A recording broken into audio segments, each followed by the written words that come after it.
Welcome student, स्वागत है आपका एवी क्लासेस के इस मंच पर। आज हम डिस्कस करेंगे हरियाणा जीके के 50 मोस्ट इंपॉर्टेंट क्वेश्चन का जो पार्ट 4 है। 3 पार्ट ऑलरेडी हमने इस चैनल पे अपलोड कर दिए हैं, तो ध्यान से देखिएगा। सारे के सारे जो क्वेश्चन है आज के मोस्ट इंपॉर्टेंट है। मोस्टली क्वेश्चन जो है ज्योग्राफी से होंगे और प्रीवियस ईयर क्वेश्चन है सारे के सारे आने वाले किसी भी कम्पिटिटिव एग्जाम के लिए बिल्कुल जो है मोस्ट इंपॉर्टेंट क्वेश्चन की सीरीज़ है ये। तो ध्यान से देखिएगा वीडियो को। यदि आपने चैनल को सब्सक्राइब नहीं किया तो चैनल को ज़रूर सब्सक्राइब कीजिएगा। तो आज का अपना जो पहला क्वेश्चन है वो देखिए क्या है। देखिए पहला क्वेश्चन है, हरियाणा का दक्षिणतम स्थान कौन सा है, यानी कि हरियाणा प्रदेश का जो दक्षिणतम बिंदु है वो कौन सा है। तो वो याद रखेंगे दोहा, ठीक है ना। दोहा नामक जो स्थान है, दोहा गांव है, वो हरियाणा प्रदेश का सबसे दक्षिणतम बिंदु है, याद रखेंगे। ऑप्शन नंबर बी के साथ जाएंगे। बी बिल्कुल राइट आंसर रहेगा इस क्वेश्चन के लिए, ठीक है। और दोहा कहाँ है? नूह जिले में है, याद रखेंगे, ठीक है। हरियाणा प्रदेश का दक्षिणतम बिंदु, ठीक है। नेक्स्ट देखिएगा, अगला सवाल आपकी स्क्रीन पे रोल होकर आता हुआ देखिएगा। अब पूछा है हरियाणा का पूर्वी बिंदु कौन सा है, ठीक है। तो पूर्वी बिंदु बताइएगा हरियाणा प्रदेश का कौन सा है। दक्षिण अभी अभी बताया हमने दोहा है। तो पूर्वी बिंदु देखिए आपके सामने ऑप्शन नंबर ए जो कुंड है वो बिल्कुल सही रहेगा, राइट आंसर रहेगा ऑप्शन नंबर ए, ठीक है। नेक्स्ट क्वेश्चन देखिएगा, अगला सवाल है आपके सामने, हरियाणा में पश्चिम और पूर्व में सूर्य उदय का कितना अंतर है, ठीक है ना। पश्चिम और पूर्व में जो है हरियाणा प्रदेश के अंदर सूर्य उदय का कितना जो है डिफरेंस है, ये पूछा है यहाँ। जल्दी बताइएगा, क्योंकि हरियाणा का देखा होगा आपने जो विस्तार है वो 74 से 77 है, लगभग 3 डिग्री का डिफरेंस है। तो बताइएगा ऑप्शन नंबर सी बिल्कुल राइट आंसर रहेगा, 12 मिनट बिल्कुल सही जवाब रहेगा। अगला क्वेश्चन देखिए, हरियाणा के कितने भौगोलिक भाग है। हरियाणा प्रदेश को कितने भौगोलिक भागों में जो है बांटा गया है, ये सवाल आपके सामने 4, 5, 6, 8 4 ऑप्शन है। बताइएगा हरियाणा प्रदेश को जो है कितने भौगोलिक भागों में जो है बांटा गया है। चारों के चारों ऑप्शन आपके सामने है, जल्दी से बताइए। अपने जो आंसर है उसको कमेंट कीजिए, चैनल को सब्सक्राइब जरूर कीजिए। तो ऑप्शन नंबर बी जो है इस क्वेश्चन के लिए बिल्कुल राइट रहेगा। 5 भागों में जो है हरियाणा प्रदेश की को जो है भौगोलिक क्षेत्र के आधार पर जो है बांटा गया है, याद रखेंगे हम। तो 5 भाग रहेंगे, ठीक है। और पाँचों के पाँचों भाग जो है आपने पढ़े भी होंगे ध्यान से। नेक्स्ट देखिएगा, अगला सवाल है आपके सामने, हरियाणा कर्क रेखा से कितनी दूरी पर स्थित है। तो हरियाणा प्रदेश बताइए कर्क रेखा से, पता होगा 23.5 डिग्री, ठीक है। 23.5 डिग्री उत्तरी अक्षांश जो है कर्क रेखा उसके, तो जैसा कि आपको पता होगा लगभग 27 डिग्री यानी कि 27 डिग्री 39 मिनट से हरियाणा जो है शुरू हो जाता है, आपको पता होगा। यानी कि लगभग 4 जो है डिग्री का अंतर है हरियाणा और कर्क रेखा के बीच में, और 1 डिग्री बराबर 111 किलोमीटर के आसपास होती है। यानी कि 111 किलोमीटर को यदि हम 4 डिग्री से मल्टीप्लाई कर दें तो लगभग 444 किलोमीटर आ गया, ठीक है। और 444 किलोमीटर जो है कर्क रेखा से हरियाणा प्रदेश की दूरी है। यहाँ मील में पूछी गई है, तो जब इसको मील में कन्वर्ट करोगे तो लगभग जो है 300 के आसपास रहेगा आंसर। तो इसका मतलब ऑप्शन नंबर सी जो है बिल्कुल राइट आंसर रहेगा। बहुत बार एग्जाम में पूछा गया कि हरियाणा की कर्क रेखा से दूरी पूछी जाए तो कितनी है, 300 मील, ठीक है, याद रखेंगे 300 मील। अगला देखिएगा, अगला सवाल है आपके सामने कि हरियाणा प्रदेश की आकृति कैसी है। तो हरियाणा प्रदेश की आकृति जो है चतुर्भुज के आकार की है, लेकिन विषम चतुर्भुज, ठीक है ना। यानी कि कोई डायमेंशन उस चतुर्भुज की कोई शेप नहीं है कि आप उसको वर्ग आयत कुछ ऐसा बोल दे, लंबाई चौड़ाई बिल्कुल अलग अलग है, ठीक है। तो विषम चतुर्भुज के आकार का है हरियाणा प्रदेश। नेक्स्ट देखिएगा, अगला सवाल आपकी स्क्रीन पर है, शीशगंज गुरुद्वारा जो है कहाँ पर स्थित है, ये सवाल पूछा गया है। जो शीशगंज गुरुद्वारा है वो बताइए कहाँ पर स्थित है। तो राइट आंसर रहेगा अंबाला जो है बिल्कुल राइट रहेगा। ऑप्शन नंबर डी के साथ जाएंगे। अंबाला में जो है शीशगंज गुरुद्वारा स्थित है, तो right answer option number D रहेगा। नेक्स्ट क्वेश्चन देखिए आपकी स्क्रीन पे रोल होकर आता हुआ। तो सवाल है इस बार, महाभारत से है, भीष्म पितामह कितने दिनों तक तीरों पर लेटे रहने के बाद अपना शरीर का त्याग करते हैं। ठीक है, जैसा कि आपको पता होगा भीष्म पितामह जो है लंबे समय तक तीरों की शैया पर लेटे रहे, लगभग जो है 58 दिनों तक। ठीक है, 58 दिनों तक जो है तीरों की शैया पर लेटे रहे थे। नेक्स्ट क्वेश्चन देखिएगा, अगला सवाल आपके सामने मोस्ट इंपॉर्टेंट है, ध्यान से देखिएगा। पंजाब के वित्त आयुक्त जोयाफरी ने कब हिंदी भाषी अलग राज्य बनाने की मांग की थी। ठीक है, तो जो दूसरा गोलमेज आंदोलन था, दूसरा गोलमेज सम्मेलन था, उस सम्मेलन में जो है, जो दूसरा गोलमेज सम्मेलन था उस सम्मेलन में जो है इनके द्वारा ये बात बोली गई थी, पेश की गई थी कि हरियाणा प्रदेश को जो है नया राज्य, मतलब एक नया राज्य बनना चाहिए। तो 1931 में जो है ये बात जो है रखी गई थी। तो दूसरा गोलमेज सम्मेलन में जो है ये बात रखी गई थी कि हिंदी भाषा का एक नया राज्य बनना चाहिए। ठीक है, नेक्स्ट क्वेश्चन देखिएगा, हरियाणा के कितने जिले हरियाणा के एक ही जिलों से सीमा बनाते हैं। तो हरियाणा प्रदेश के 2 ही जिले हैं मात्र, याद रखेंगे। एक तो आपको पता होगा फतेहाबाद है, ठीक है, जो सिरसा के साथ जो है सिर्फ सीमा बनाने का काम करता है, और दूसरा ऊपर पंचकूला है। ठीक है, पंचकूला किसके साथ बनाता है, सिर्फ अंबाला के साथ। ठीक है, तो 2 राइट आंसर रहेगा, एक जिले को टच करते हैं ये दोनों। ठीक है, अगला सवाल आपकी स्क्रीन पे है, ध्यान से देखिएगा। हरियाणा में सबसे बड़ा गुरुद्वारा है, तो हरियाणा प्रदेश का सबसे बड़ा गुरुद्वारा जो है दमतान साहिब गुरुद्वारा है, याद रखेंगे। तो आपको दिखाई दे रहा होगा ऑप्शन नंबर 3 जो है बिल्कुल सही जवाब रहेगा इस क्वेश्चन के लिए, दमतान साहिब गुरुद्वारा। ठीक है, और फिर जो है आपको पता होगा ये भी बड़े फेमस गुरुद्वारे हैं, बताइए कपाल मोचन और लाखन माजरा, ये गुरुद्वारे कहाँ पर स्थित है, कमेंट करके जरूर बताइए। अगला क्वेश्चन देखिए, भिवानी नहर की लंबाई कितनी है। ठीक है, भिवानी नहर की लंबाई जो है 220 किलोमीटर है। तो ऑप्शन नंबर सी के साथ जाएंगे। अगला सवाल आपकी स्क्रीन पे है, देखिए, जवार नहर में पहली बार कब पानी छोड़ा गया। ठीक है, जवार नहर में जो है सबसे पहली बार जो है पानी छोड़ने का काम किया था 1976 में। तो 1976 में जो है जवार नहर में पहली बार जो है पानी छोड़ा गया था।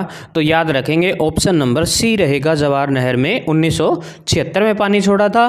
नेक्स्ट क्वेश्चन देखिएगा, अगला क्वेश्चन आपकी स्क्रीन पर रोल होकर आता हुआ, हरियाणा में कहाँ पर झूलती हुई मीनार है। ठीक है, तो झूलती हुई मीनार बताइए कहाँ पर स्थित है। तो ऑप्शन नंबर ए बिल्कुल सही रहेगा, नूह में जो है झूलती हुई मीनार है। ठीक है, नूह जिले में, जिसको जो है 18वीं शताब्दी में बनाया गया था, याद रखेंगे।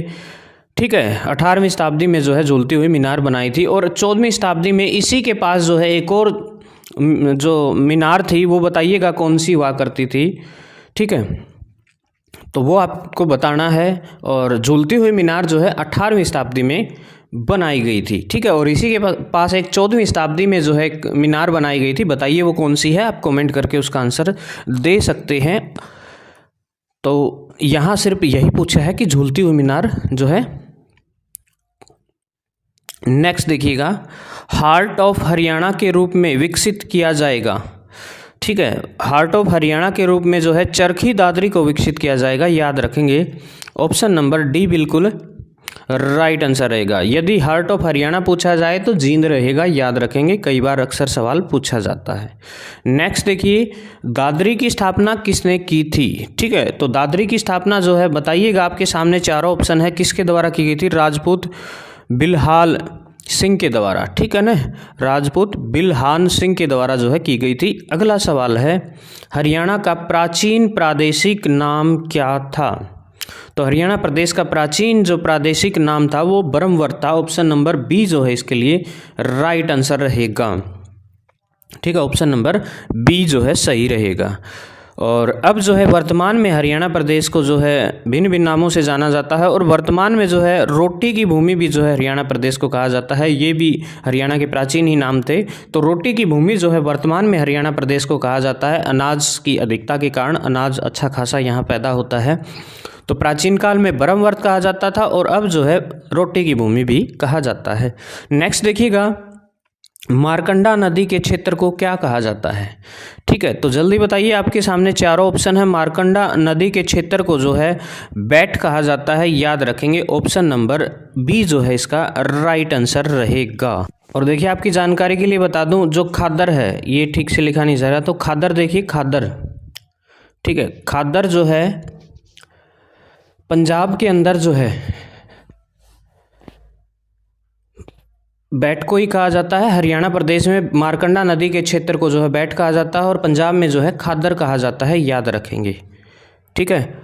और जैसा कि आपको पता होगा नाली जो है वो घग्गर नदी को या घग्गर नदी के आसपास के क्षेत्र को जो है नाली कहा जाता है। उसके बाद में बात करूँ भावर जो है शिवालिक जो श्रेणी है उसके जस्ट नीचे वाला क्षेत्र है, उस क्षेत्र को कहा जाता है, याद रखेंगे।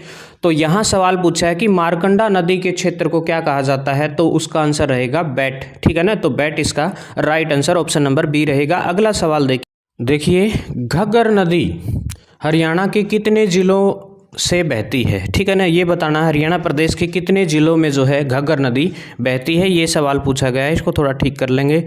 तो जैसा कि आपको पता होगा जो घग्गर नदी है हरियाणा के बिल्कुल जो है सीमा पंजाब के साथ जो सीमा लगती है उन जिलों से बहती है। तो पंजाब के साथ जो है 7 जिले हरियाणा प्रदेश के लगते हैं, ठीक है। तो 7 जिलों की सीमा जो है पंजाब के साथ लगती है, जैसा कि आपको पता होगा।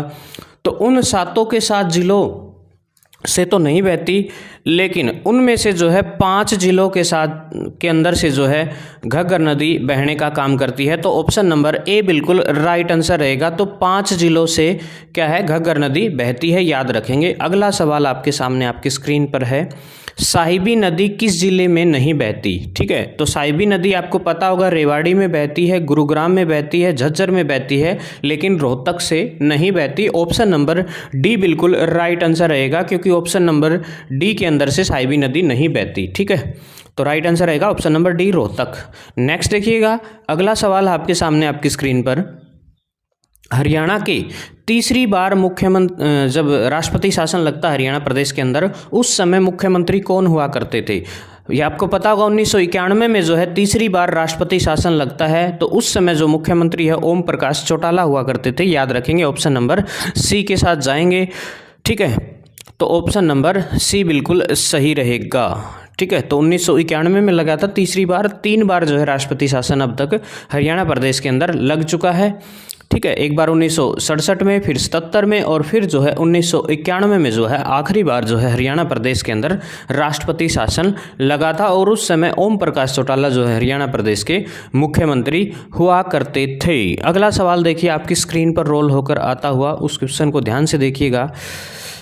हरियाणा विकास पार्टी का विलय कांग्रेस में कब हुआ, ठीक है। तो जैसा कि पता होगा बंसीलाल द्वारा बनाई गई ये पार्टी थी, जिसका गठन जो है 1991 में हुआ था, ठीक है। 1991 में ये पार्टी बनी थी, और जाकर के 2004 में जो है वापस इसको जो है क्या कर लिया गया, कांग्रेस में मिला दिया गया। एक पार्टी बनी थी 1967 में, हरियाणा विशाल पार्टी, जो कि 1978 में जाकर के उसको कांग्रेस में मिला दिया गया, ठीक है। राव वीरेंद्र सिंह ने बनाई थी। नेक्स्ट क्वेश्चन देखिए, हरियाणा निर्माण के समय पंजाब का मुख्यमंत्री कौन हुआ करता था।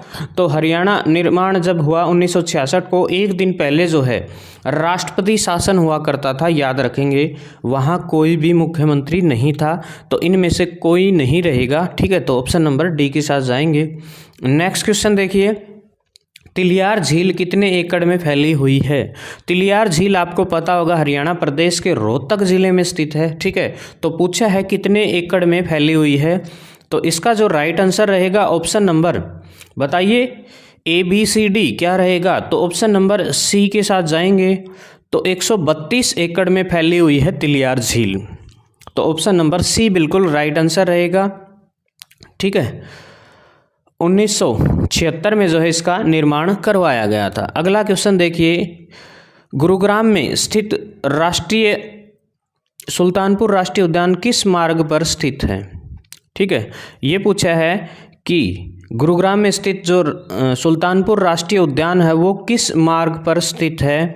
तो ये स्थित है आपको झज्जर मार्ग, याद रखेंगे। झज्जर के जो रास्ता है उस पर स्थित है, याद रखेंगे। ऑप्शन नंबर बी के साथ जाएंगे, ठीक है। अगला सवाल देखिए, हरियाणा में सर्वाधिक पशुधन वाला जिला कौन सा है, यानी कि सबसे ज़्यादा पशु जो हरियाणा के हिसार जिले में पाए जाते हैं, याद रखेंगे। बी के साथ जाएंगे। नेक्स्ट क्वेश्चन देखिए, भिंडावास को कब पक्षी अभयारण्य घोषित किया गया, ये सवाल पूछा गया है। तो भिंडावास को बताइएगा कब पक्षी 2009 में जो है पक्षी अभयारण्य घोषित किया गया था। अगला सवाल आपकी स्क्रीन पर आ गया है, काजी की मस्जिद जो है किस जिले में स्थित है। काजी की मस्जिद बताइएगा दुजाना गांव जो है, ठीक है, दुजाना जो है आपने सुना होगा, वहाँ पर स्थित है। बिल्कुल याद रखेंगे, ऑप्शन नंबर बी जो है बिल्कुल राइट आंसर रहेगा, दुजाना में स्थित है, ठीक है। नेक्स्ट देखिएगा, अगला सवाल आपके सामने, किशोरी महल कहाँ स्थित है। तो किशोरी महल जो है हरियाणा प्रदेश के पलवल जिले में स्थित है, और पलवल के किस स्थान पर, होडल नामक स्थान पर। याद रखेंगे कौन से स्थान पर, होडल नामक स्थान पर जो है याद रखेंगे किशोरी महल स्थित है। तो यहाँ हमने जो है लगभग 50 के आसपास जो है MCQ किए हैं। वीडियो कैसी लगी ज़रूर बताएं। अपने जो आंसर है वो कमेंट बॉक्स में ज़रूर डालते रहें। वीडियो को देखते समय जो है फटाफट जो है आंसर दें। तो वीडियो कैसी लगी ज़रूर बताएं। चैनल को सब्सक्राइब ज़रूर कीजिएगा। इसी प्रकार की वीडियोज़ के लिए जो है हमारा हौसला बढ़ाते रहें। जय हिंद, जय भारत, इनकलाब जिंदाबाद, जय श्री।